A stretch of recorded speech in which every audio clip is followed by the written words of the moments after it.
Hello, friends, and welcome to the Homewrecker podcast, where we wreck and shatter conventional wisdom and ways of thinking by bringing alternative viewpoints to light and different subjects to light as well, in an attempt to not only change the thoughts and feelings most people accept as reality, but to obliterate them completely. I am the Golden Greek Alex Arion, joined as always by my beautiful, lovely, gorgeous, amazing wife, the lovely Monique. Hi. How's it going? It's pretty good, thank you. How are you? I'm doing fantastic as Yay. always. Yes. I have to start off by saying that for the past few weeks, I want to say, you've been every night before we go to bed, we drink coffee in the morning like most people do, and you have been getting the coffee pot ready.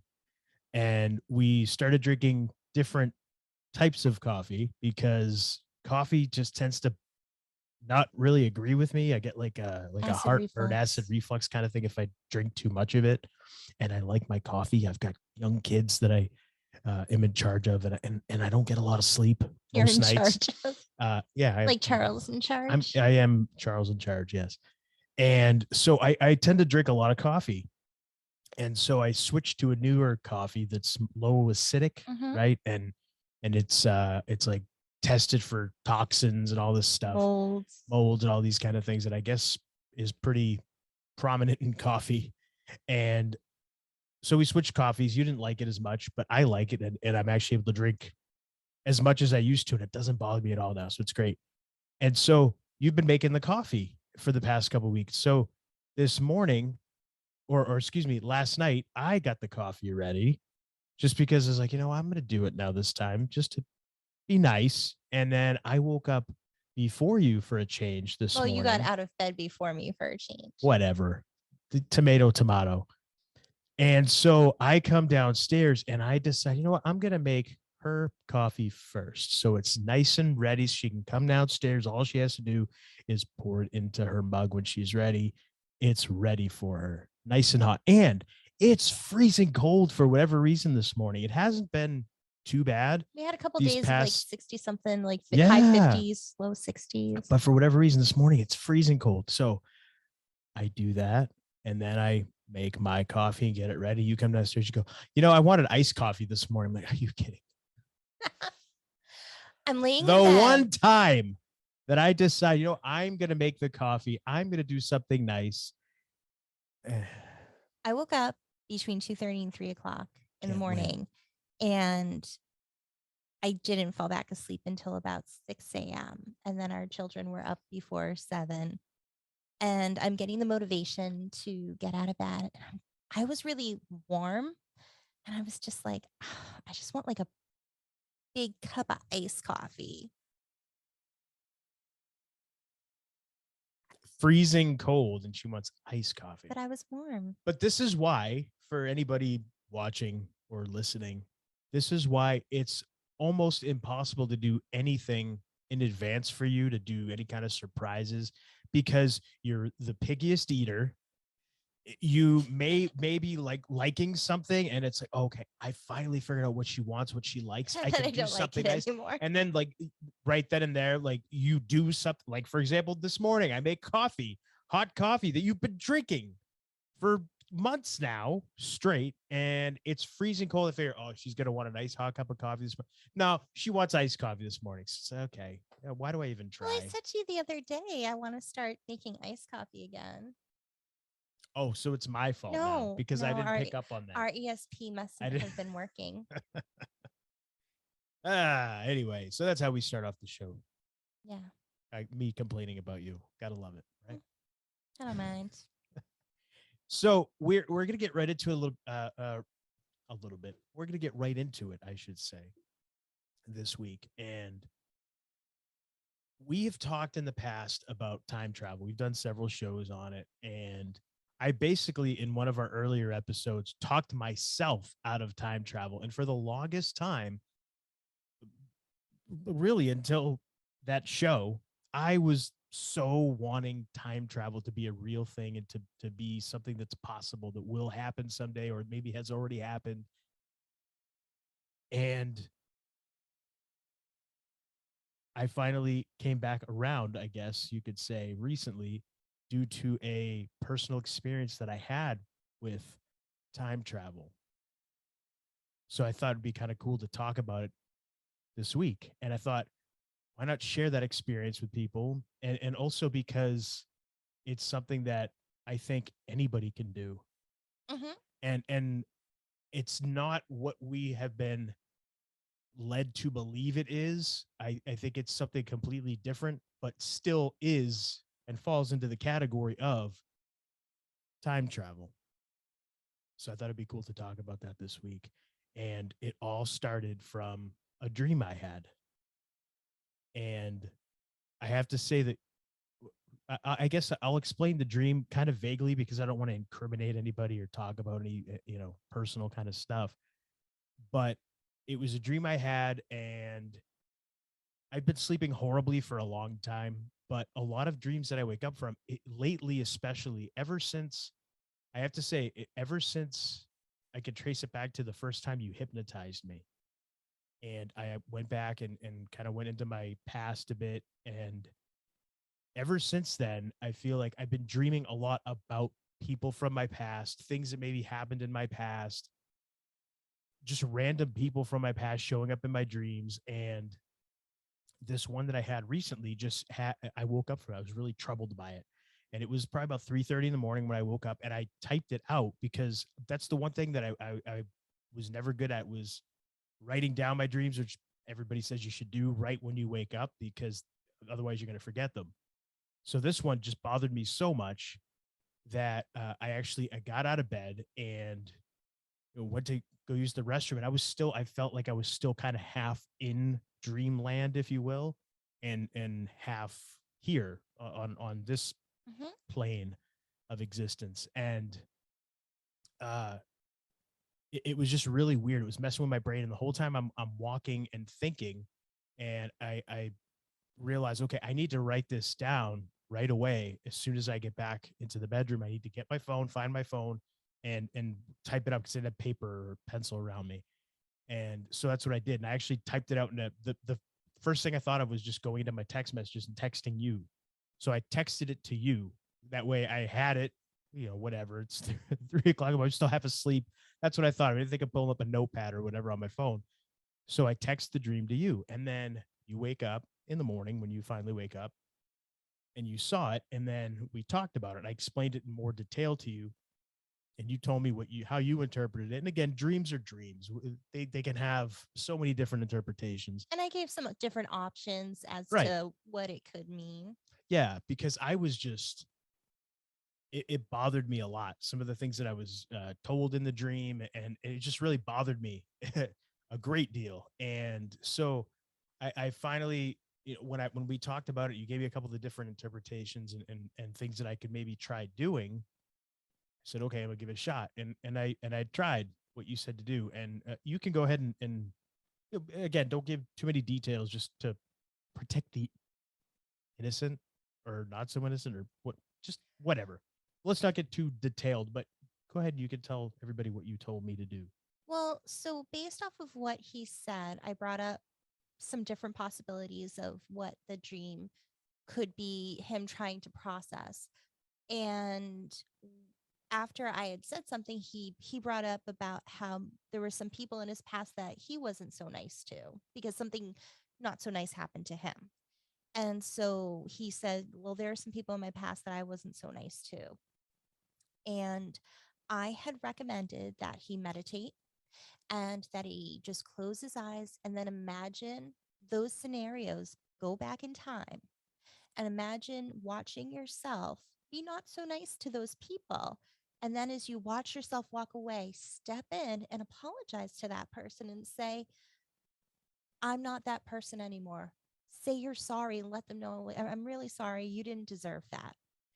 And then after you're done doing that with those people, go to yourself, go to your past self who was at that point not being so nice to others, and talk to him and apologize to him and forgive him, and have this conversation of, you know, because when you apologize to yourself, you forgive yourself, and you need to have that. You need to forgive yourself. And so I encouraged him to do that. And it was later that day we were talking about, like, well, he had to take a shower, and then he wanted to meditate. And I was like, well, you can do it in the shower, because I meditate in the shower. And I was like, and another thing that you can do, and anyone listening can do this as well. Yeah. But when you're in the shower, after you process all of that and go through it, have it as the water symbolically cleansing you of the guilt, cleansing your aura, cleansing your chakras. Have it cleanse you. Water is very cleansing. So allow that water to cleanse you. So I'll let you go into All right. your part So now. so I do that. I get into I start to go back a little bit, like you said, under the water. For whatever reason, I found it very easy to get into that state. And typically when I shower, I'll play some music, or I'll have a like a podcast that I was listening to on in the background or something. This time I kept it silent, and I stayed in there. I don't know how long I was in there for. It had to be a good 15 minutes at the minimum. But I feel like I went into that meditative state really quickly. Like had to be guessing within like 30 seconds, which is rare for me, because usually I feel like when I have sat to try and meditate, I feel like it takes a lot longer. But for whatever reason, this time I got right into it. I also told you to connect with that feeling. Yes, and I feel like I got it quick, like really quickly. So all the stuff you told me to do, fast, it worked like quick. And I don't know if that's just because how insightful you are, or just how well you know me and what would work for me, but whatever it was, it worked. And I give you credit for giving pointing me to the right way to go down that path. So I sit there, I'm meditating, and I'm doing the thing, and I'm going back, and I'm imagining now, and they're all coming to me. Anybody who, for whatever reason, in my past, I was, whether it be a moment of just stupidity, of just not thinking, insensitivity, whatever it is, anybody who I ever did something that I myself today would consider wrong to, or treated somebody not the way I would want to be treated, essentially. And there was a number of them from my past, just people who I didn't do the right thing. Let's just say it that way. And so I went back, and I had like I didn't converse with them, because I thought it didn't feel right to me. But I went back to, like you said, to the time. I relived and watched the interaction again, from this time, watching my younger self having the interaction with the person. And then as soon as I walked away, or as soon as I was out of the picture, I stepped in. And I didn't give that person, obviously, because it's in my head and whatever, but I didn't give them a chance to respond. I apologized for what I did. I'm not that person anymore, whatever I said, but I had that interaction as me now with the person who I feel I wronged. What they probably don't even think of me or care anymore. It's probably something they haven't thought about in years or whatever, but it still, for whatever reason, it bothers me and bothered me, and it stayed with me. So I did all that. I went through the through the line of people, and there were a few, and I got finally to myself again. And it's funny, the version of myself that I chose to see was me probably about 10 to 12 years ago. I had full head of hair, long hair, beard, and it was me, funnily enough, in my wrestling gear when I was wrestling. And so it was just weird that I saw myself there, and I'm talking to myself, and I said to myself, uh, present me talking to my younger self, and just saying, now younger self's not saying a word yet, but just listening to me. And I'm saying, look, I apologize for for you doing that. I apologize that I didn't straighten out my own crap earlier in my life, and that you were in the position that you were in to cause the harm to those people and to carry around that guilt. I'm sorry that I did not straighten my crap out sooner, but I want you to know that I am in the process of it now. I'm really working through stuff. I'm very introspective now. I think a lot about my past. I think a lot about things that I can do, because now with kids and everything, that's all I think about is what kind of example am I setting? How can I make sure that my kids grow up not to be like me, but to be better than me, and to treat people better than I treated people. And I know it's gonna sound weird, because I feel like people listening might be like, wow, what an asshole this guy must have been. And I wasn't. I really wasn't. It was just these are I carried around this guilt for just individual interactions I had with different people throughout my life. And so I'm saying this to myself, to my younger self, and I'm just sitting listening. My younger self was listening to me. And I said, so I just want you to know that everything is cool now. I forgive you for doing it because you didn't know any better. And it was really my fault, because I should have had my crap straightened out sooner. And I should have never been like that and had you saddle this guilt all this time. So it's over. You got it. We can let it go. We can move on now. And what has had to be said has been said. So let's just move past it. And that was it. And then I decided to just say, are you okay? To check with my younger self. Are you okay? And it's so bizarre, like explaining this, but it was so vivid and so like it happened. Like, you know what I mean? Like, Yeah. yes, it was happening in my mind, but it was happening. And so my younger self standing there looking at me in wrestling gear, which is so weird, and is looking at me and just says, so you're my future self talking to me now. So time travel is real? Because again, back then, that's all I thought about. Yeah. I mean, geez, I popped so huge when you told me that. One of the first conversations we ever had when you and I first started seeing each other was about that, because it's like, it's always been something that I always was fascinated with.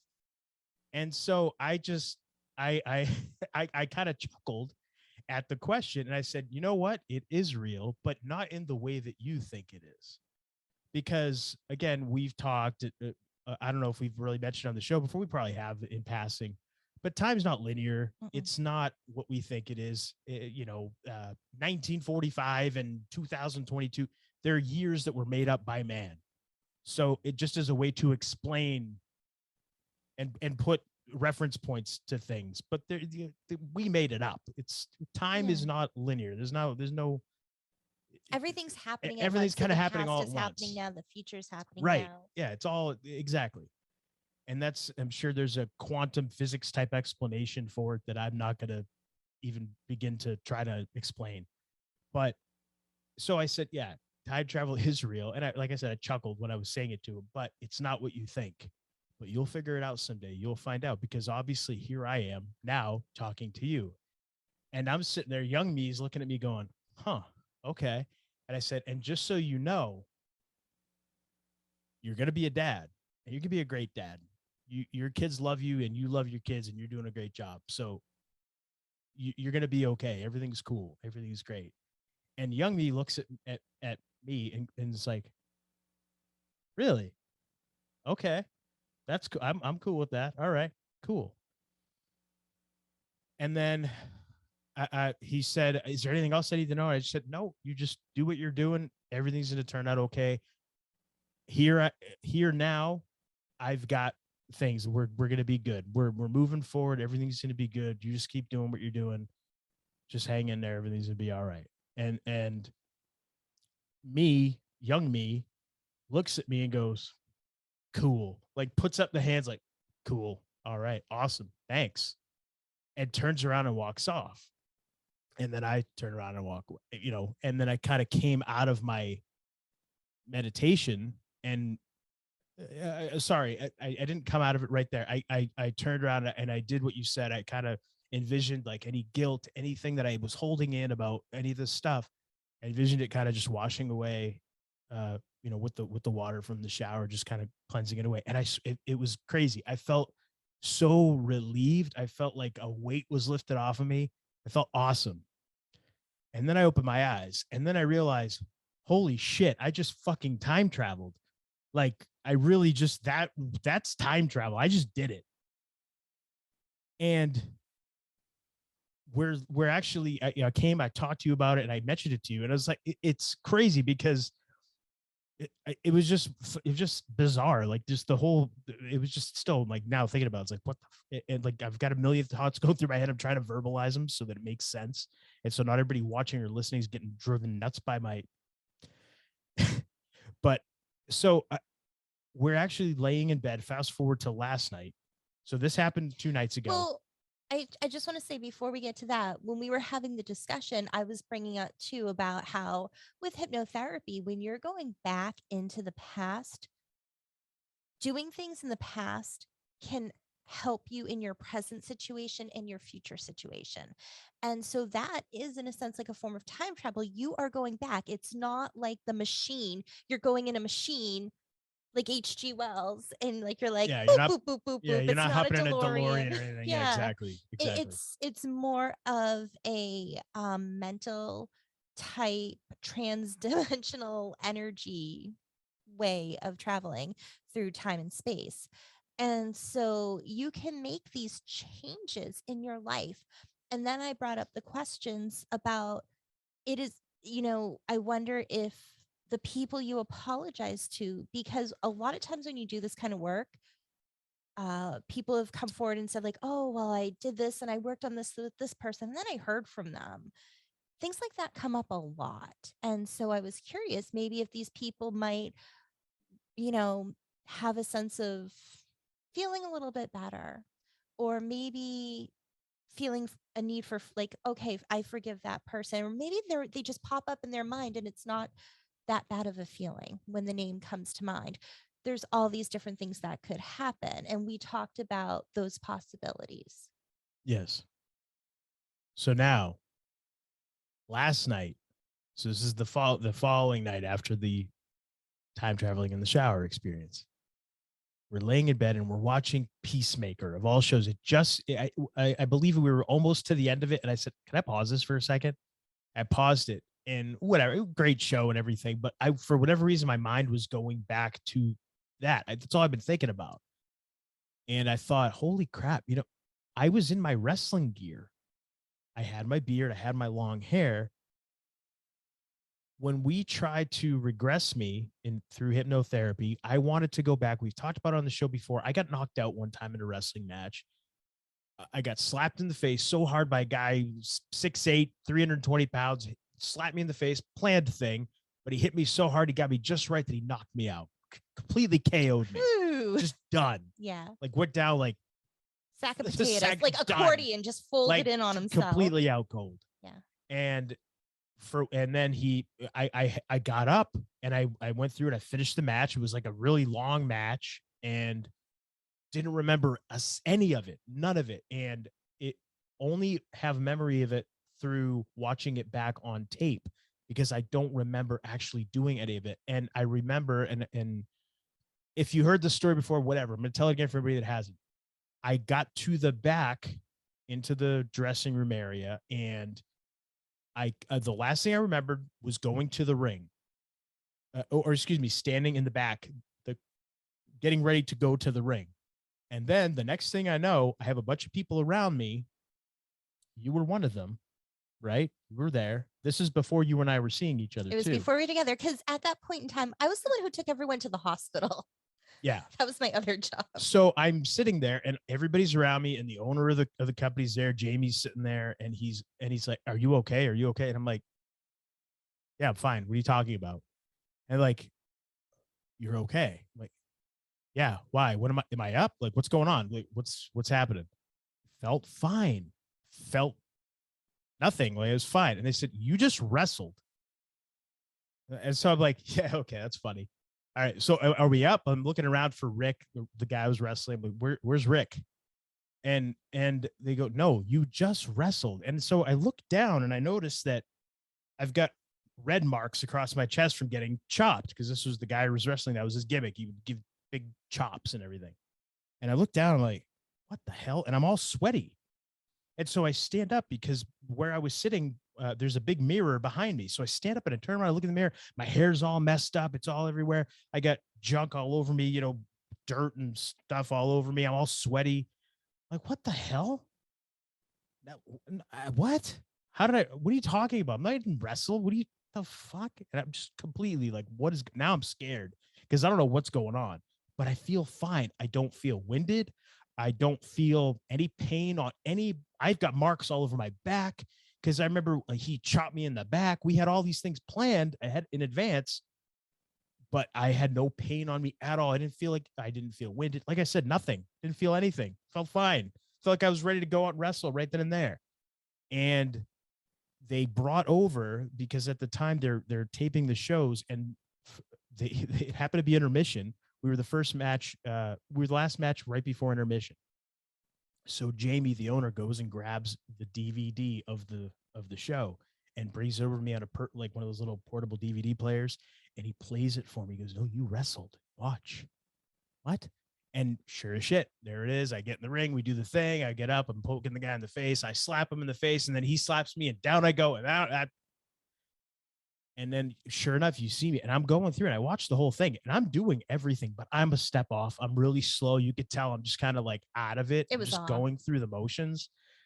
To the untrained eye, you wouldn't know anything happened. You would have no idea. We had like this really complicated thing too, where there was somebody who was coming in with a chair, and it was a bunch of stuff going on. And I did it all.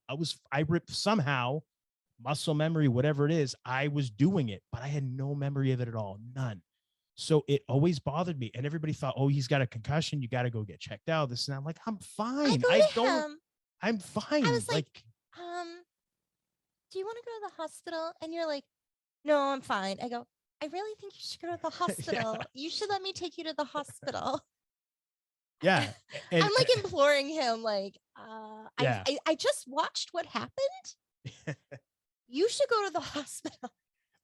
I had at the time a female valet, a manager, and she was out there, and I looked at her. I said, what? She's like, you were out of it. You were not. She said, I talked to you a bunch of times out there, and you just kind of looked at me like, no one's home. No one's home. She goes, the lights are on, but nobody was home. I'm like, okay. It freaked me out. And then I happened to ride to the show with a good buddy of mine, Max, and I said, look, I feel fine. I'm totally fine, but why don't you drive home just in case? But I feel fine. I remember the whole ride home just being like, where the hell did I go? If I wasn't in my body, because I wasn't, where the hell did I go? I have no idea. So it bothered me. And then finally, I told you, when you got your hypnotherapy deal and you were certified and you started practicing stuff, I said, you know what? I want you to bring me back. I want you to regress me. I want to find out, where did I go for those 10 minutes? Where was I? Because I have no idea. What plane of existence did I go off to? And I think that's where I was. So when we did the regression, I think I was talking to myself. Because when we did the regression, you remembered coming out.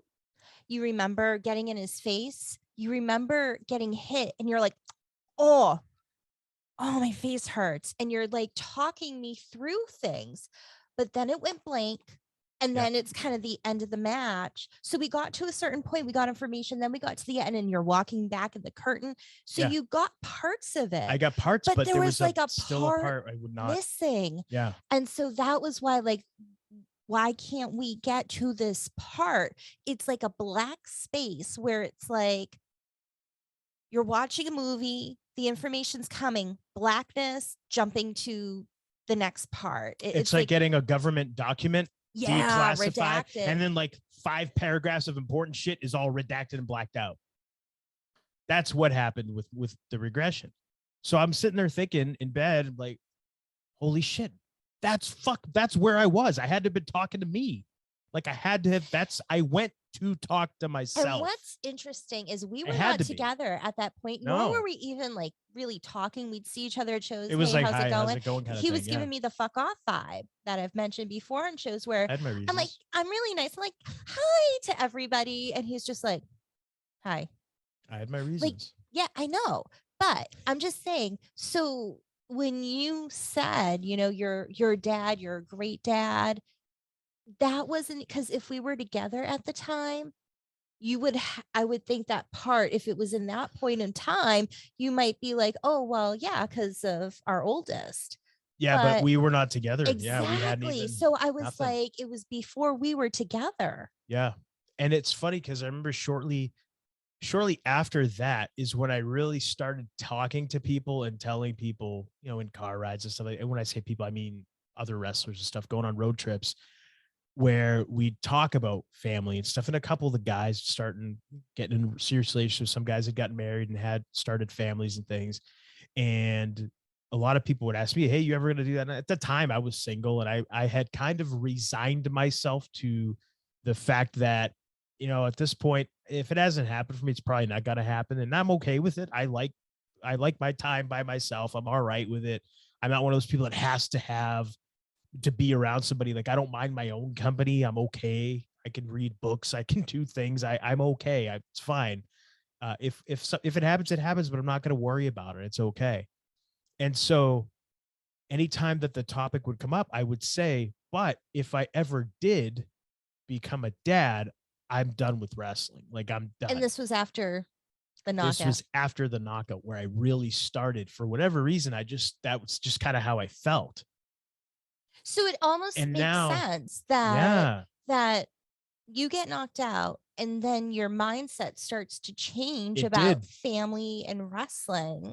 It did, because up to that point, that part. I'm so curious if I hypnotize you again and we regress. I'm down now you'll be able to see it, because I wonder if you weren't allowed to see it yet, because like, even though it happened, it hadn't happened here now. And maybe your mind is like, you need to kind of get there. You have to go through these steps to get here. Because a lot of times it's like, we have to get through certain steps in our life to make progress. And you can't just have the answers.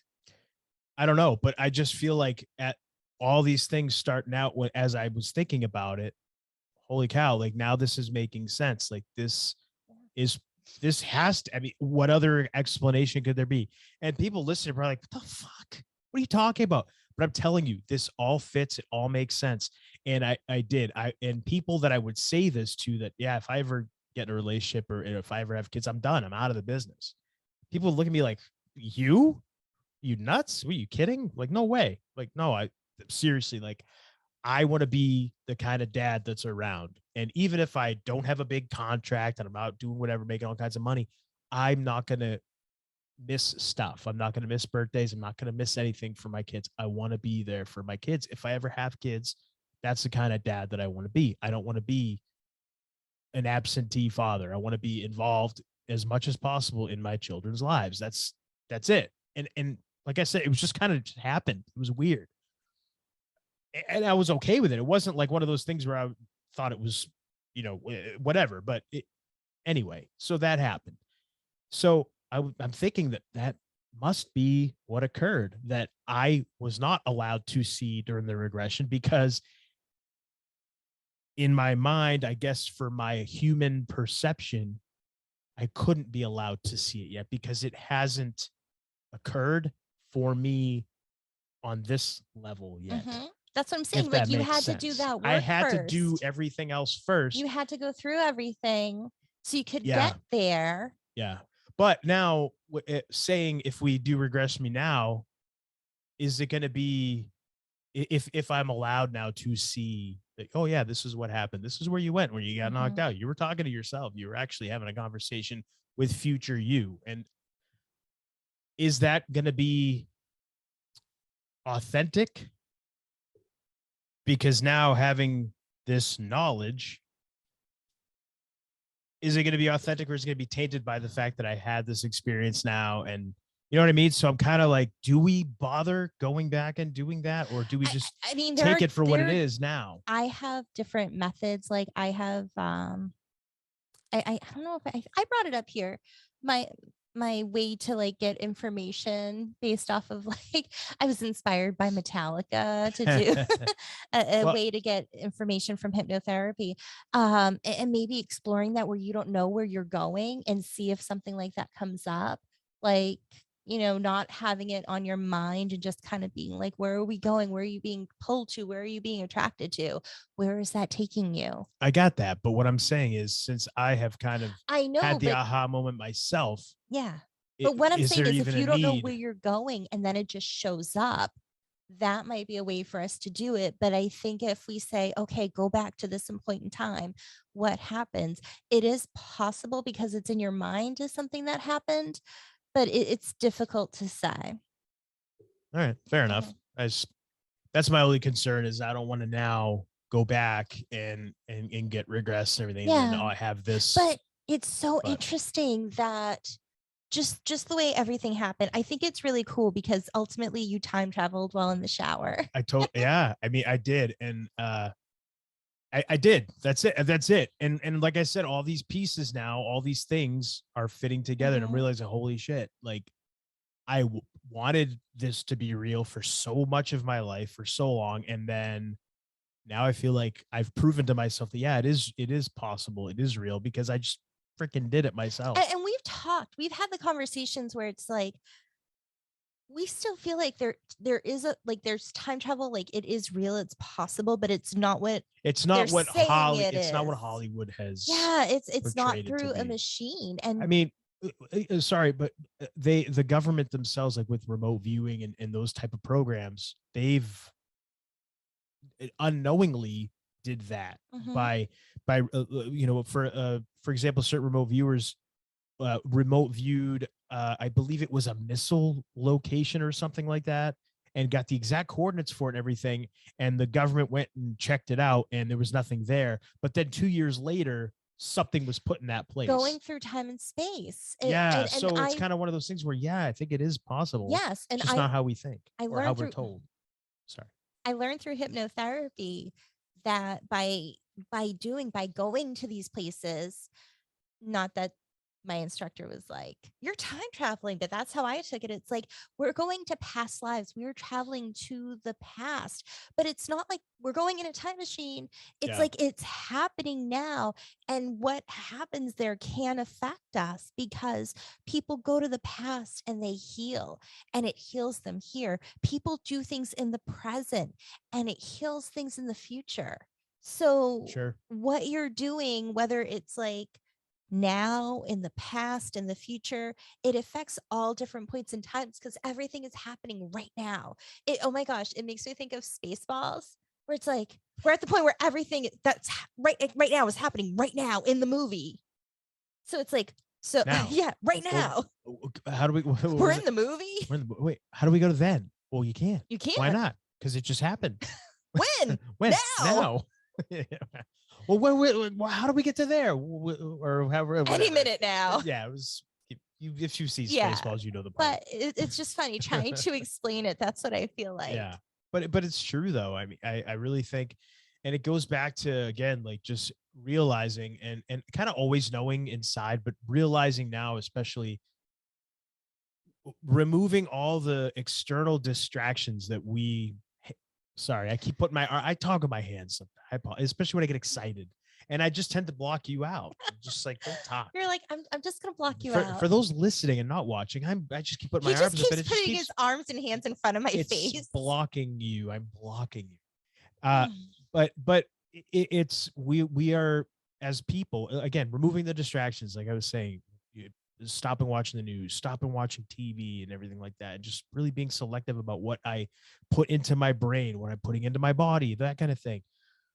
And really realizing that as you think, as you start to imagine, as you start to use your imagination, start to look at things from different perspectives and not things that are fed to you or perspectives that are fed to you or given to you, you start to realize how special you are as individually and also collectively as people, how special we really truly are, and how it's beaten out of us from the moment we're born. We are not allowed to have free will. We're not allowed to think.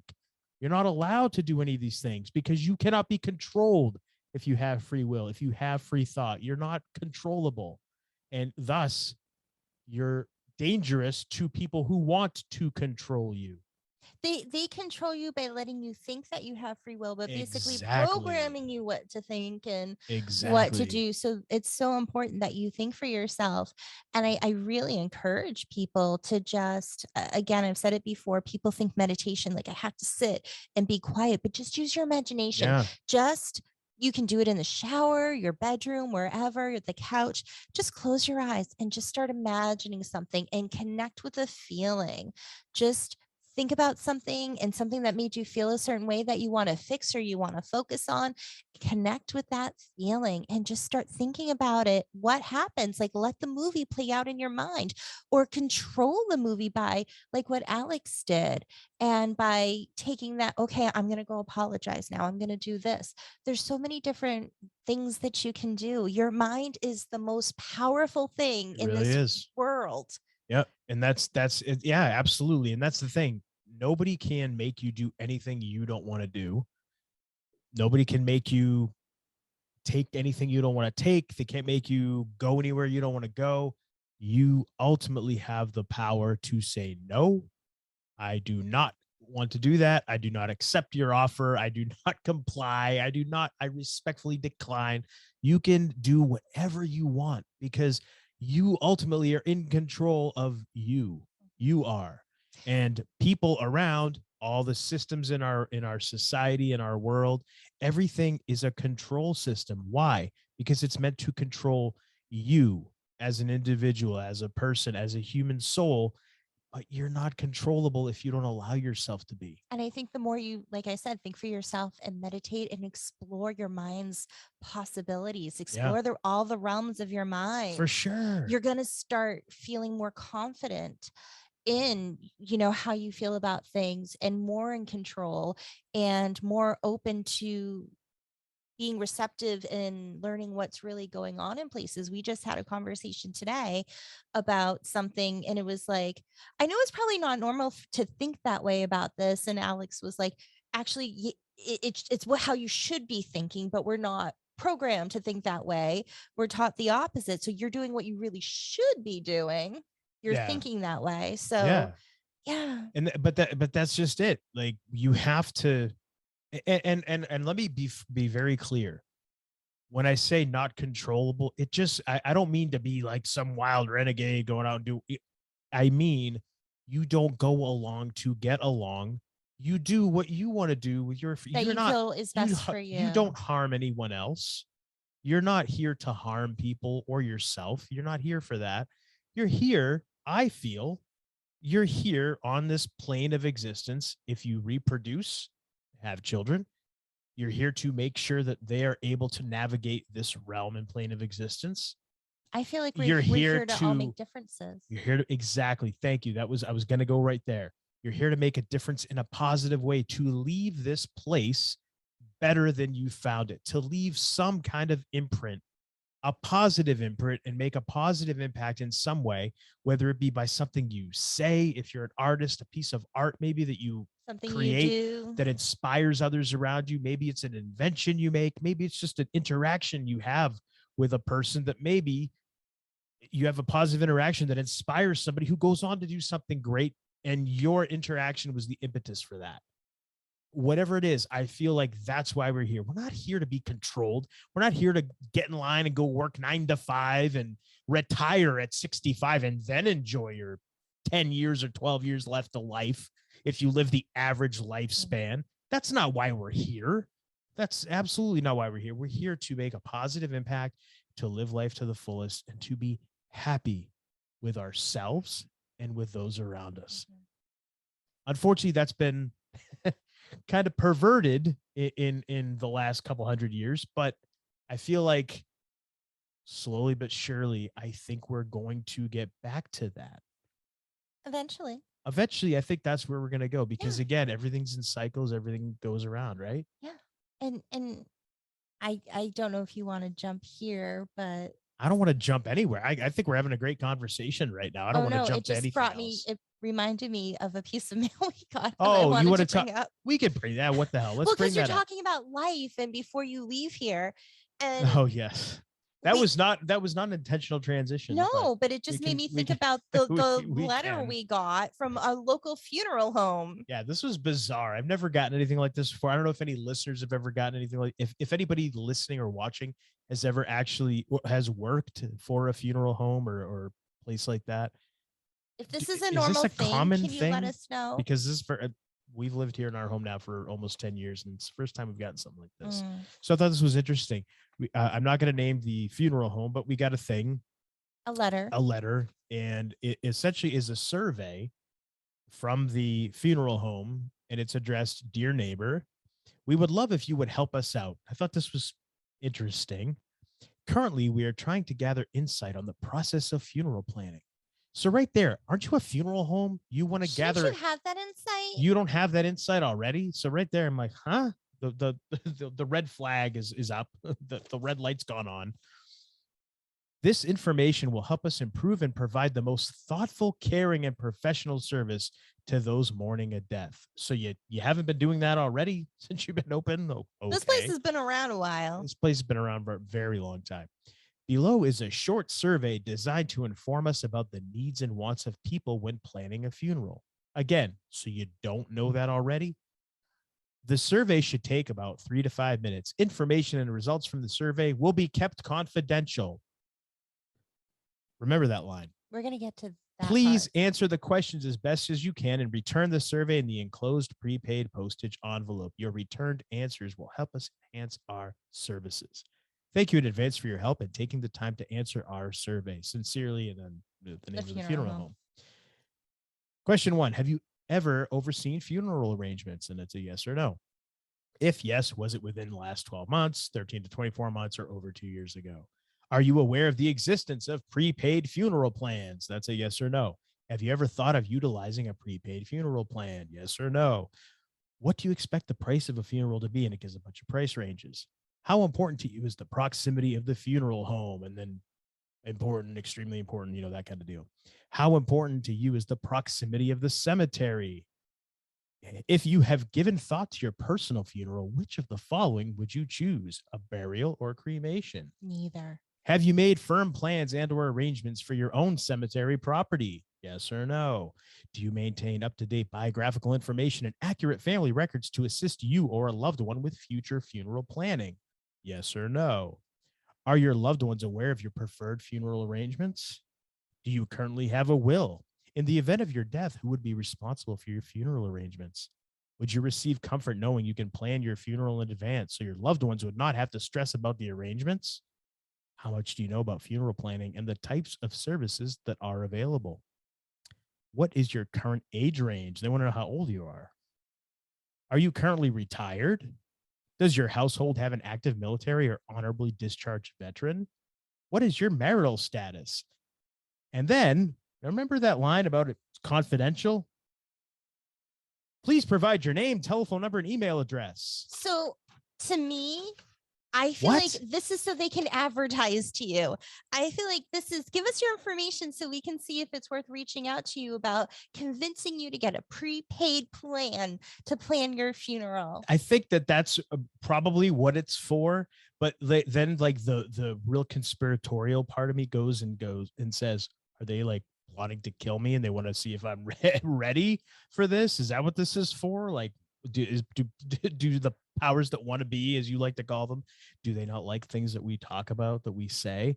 And is this like their way of like kind of getting a feel on, is this guy ready to go? Like, what's the, and just for the record, I am not suicidal, never had thoughts of suicide, would never do anything like that to harm myself or my loved ones.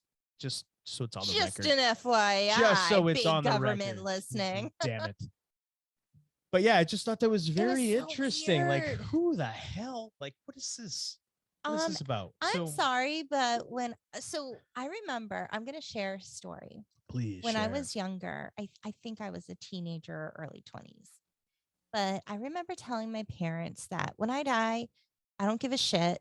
Just throw me in a freaking the big black trash bag and then bury me out in the woods. Okay. I didn't care. And I still feel the same way, except don't even bother with the trash bag because that's not good for the environment. Just bury me, just dig a fucking hole and dump my body. I don't want any chemicals in my body. Just let me like feed the trees and the ground and let the animals pick at my carcass. I don't care. I just don't care. It's kind of one of those things like when you're gone, your soul's left, so you're not going to feel anything. You're not here anymore. You're not going to feel it, but unless you stay and you watch all of it happen, I guess that'd be kind of disturbing, I suppose. But I think it'd be more. I think it'd be more disturbing, honestly, watching like you get embalmed and all this kind of. I don't know. I do not want to be embalmed. Yeah, I kind of feel the same, but I also don't want to be burned. Well, I think I'd rather just like you said. I kind of, the more I think about it, and I don't think about it often, but I feel like that'd probably be the best way to go. Just in a place like that I love, for example, my home, wherever I'm living at the time. If there's like a bury you in the fruit cellar. Yeah, if there's like a special tree or a path that I like to walk on, just bury me somewhere there. Like leave me there. That's cool. Or because I don't the thought of being burned for some reason that just never appealed to me. I don't want that. But I also don't really care about having a big funeral or anything like that. Well, I thought if we're going to do anything, do it like how they used to do, where like just lay me out on the couch or something, have people come within a day to pay their respects before I start to smell, and then put me in the ground. What? They used to do that? Yeah, back. Oh, okay. Back like hundreds. Is it? I guess that makes sense. All right. I suppose. Yeah, like so my aunt who had a historical home, remember there was the viewing room, there was a room that they had when somebody passed away. That was the room that people would come and pay their respects. That's right. Yeah. Okay. Yeah, just it took me a second, like they used to do that? Really? Huh, okay. Yeah, do that. That works. But yeah, I just and then from there do whatever care. I want. So it's kind of like actually sorry funeral home, but I don't want to have a funeral home deal with me. Probably not going to utilize your services. Yeah, don't want to utilize your services because if I go before you, you're going to find a spot in the woods to bury me. Yeah. And vice versa. And yeah, vice versa. I think that's just going to have to and we're not going to have to worry about how it works. Big daddy government. Yeah. Because like there used to be like homes with family cemeteries. And now you can't do that. Fuck you. If I want to bury my dead on my property, I'm going to do that. It's good enough for my pets. It's good enough for me. Yeah, damn right. Yeah, darn tootin'. And that, and I know obviously there's reasons for some of those type of regulations that are in place and what have you, but I've been so anti just stay the fuck out of my business lately. Like I'm not gonna harm anybody. Leave me the fuck alone. Let me fucking do me. You fucking do you. Leave me alone. I'm so tired of just all this overreach by other people into people's business. Like just fucking let everybody live and let live. Just leave everybody alone. I had a fun idea. Oh boy. We should make on our land. Your ideas are fun. A fake cemetery with like headstones and everything, so people think like, there's people buried there, but not actually bury us there. Do it on a different part of the land, so if they dig it up and like, oh, you can't bury people. Well, no, it's just fake. But then because the real bodies are somewhere else. There you go. We watched, what was the show that we watched recently with the graves that were not moved? Do you remember that? Was that it was the Destination something? Expedition Unknown, Expedition something. X. We got this Discovery X plus, or something plus some of those, one of those streaming things. Yeah. And we were watching a show there and they were looking for, was it a cemetery or a town moved a cemetery because there was a town that they were building a man-made lake, but they had to move a town in order to do it. That's what it was. And what they were supposed to do is move the bodies and the headstones. And the headstones, yeah, they're supposed to move everything to another location. Right. But they said they were going to try their best to do that. But then basically there were stories of hauntings going on, and they went to go investigate it, and the guy scuba dived into the lake. Dived down into the lake and brought the cameras down, and there was a cemetery and in the lake. Found the full-on cemetery. Those motherfuckers did not move the cemetery. They just said, nope, we're not going to move it. We're just going to. And again, that fucking government lying again, right? And that was on a local level in that town. But again, people who listen and trust government, why? They always lie. They always. Why would they start telling the truth now? I got into why a would they start? conversation with a friend about that, and it's like, if your boyfriend lies to you, once he lies, that trust is gone. Are you ever really going to trust him? No. So why would you do that with the government? It's come out. They've lied to us time over time for so many things. So why is it okay for our government to do that, but we wouldn't let a boyfriend or a girlfriend do that, or a husband or a wife? It's just, again, it's nonsensical. It makes absolutely no sense. And people, and the best part is people all say politicians, yeah, they're crooks, they're liars, but you fucking let them run your life anyway. How does that compute? So I'm going to segue, because this is just a good spot. Speaking of lying, yes, we did an episode about your medical rights. Yes. And one of the things I brought up was, if a doctor is receiving compensation of any kind, you have the right to ask them, and they have to be honest about it. Well, a local hospital here in Manchester. It's like again, another synchronicity. Again, we do this episode, and then last boom, week, this comes out. I see this headline, but we had already, it was right after we recorded. Right.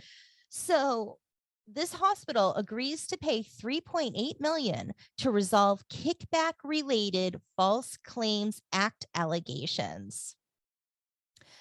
So a U.S. attorney announced that this hospital agreed to pay $3.8 million to resolve allegations that it violated Civil False Claims Act by providing free call coverage services to a cardiologist to induce patient referrals, and that's in violation of the anti-kickback statute.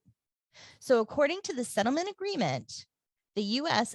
asserted that this hospital paid its own cardiologists to cover for and be available to provide medical services for another cardiologist's patients when this cardiologist was on vacation or otherwise unavailable.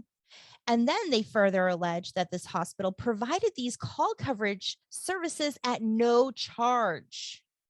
So the cardiologist who received the free call coverage referred millions of dollars in medical procedures and services to the hospital over the decade in which free services were provided. So basically, these hospital doctors would cover this cardiologist and give free services because she referred millions of dollars worth of procedures to the hospital with her patients. So basically, in this situation, are you getting anything out of this? This is why you need to ask. This doctor, she might have, or probably should have in some cases, possibly needed to refer some patients to Boston for better medical care for cardiology. But nope, instead she went to the local one because, hey, she refers and they got her back. They give her free stuff. Yeah. That's messed up. That's so, again, once again, know your rights. That's why it's so important to ask these things. Questions, because I'm sorry, but I hear stories all the time from people in our family. You are not ever, I'm sorry, now the medical system is not what it was when we were growing up. Absolutely not. Now it is so messed up, and I don't feel that you're going and getting the best care, or that any doctor, and again, I don't mean to lump you all into one thing, but I feel like the system itself is not meant to give you proper good care. And again, you're not going to get the best care. There are some amazing doctors out there, amazing nurses, healthcare workers.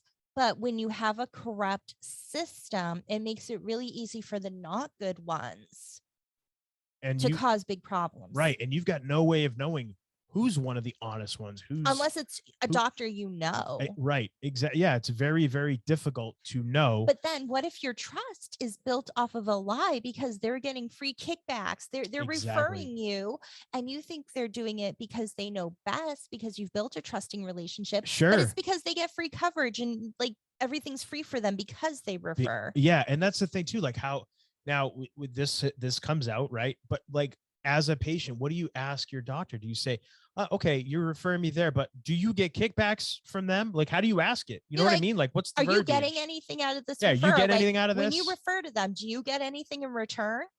I just want to know. Yeah, do you get taken out to dinner? Are you referring me because it's truly the best place, or because it's better for you in your as your profession because you get something from it? And that's hey, that's sadly what you have to do. You have to ask, because you cannot take anybody's word for it anymore. And if they get offended by it, that right there should tell you all you need to know. Right. Yeah. Then it's time to get another doctor, because yep, that's probably what's happening. You're offended by me asking about my care. Really? So I guess my thing is, if you are fortunate enough right now, presently, as you're watching or listening, you're fortunate enough to be healthy, maintain your health. Don't ever go and have to be in a position where you have to take advice from these people, where you have to get referred, obviously, but do your best to control your own health, whether that be by exercise, diet, whatever the case may be. Don't bother with the system, because sadly, thank you, sadly, the United States does not have the best healthcare anymore at all. The elite, the powerful, the wealthy, they don't go here for their procedures anymore. They go to Costa Rica for stem cells. They go Colombia. They go all Costa Rica's for dental, right? Yeah. That's like the best dentist in the world now. Colombia's stem cells. Colombia's the best stem cells. You have most plastic surgeries and those type of deals. Those are all done over in Europe now. United States does not have the best healthcare anymore. It just doesn't. No. Sorry. And I just want to say, like, a good thing, I'm not giving any medical advice. I'm just saying, of course not. A good thing to do is be in tune with your body. And part of that is just listening to your body. And I said it when we did this episode, like, I've been in my body over 40 years. I know my body. I listen to my body. I know when things are off. And I encourage everyone to really get in tune with their body and listen to it. And if something is off, I don't care if other people make you feel like, oh, you're a hypochondriac, because people used to do that to me all the time. It's like, oh, you're a hypochondriac. Oh, no, actually I had Lyme disease. And that's why I was in pain. And that's why I was experiencing these things. Took you how many years to figure out you had Lyme disease?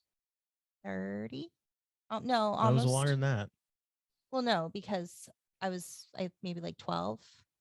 When you got it. Yeah. But I mean, till you realize, oh, this is what's been going on with me. Yeah. So you were in your early 30s.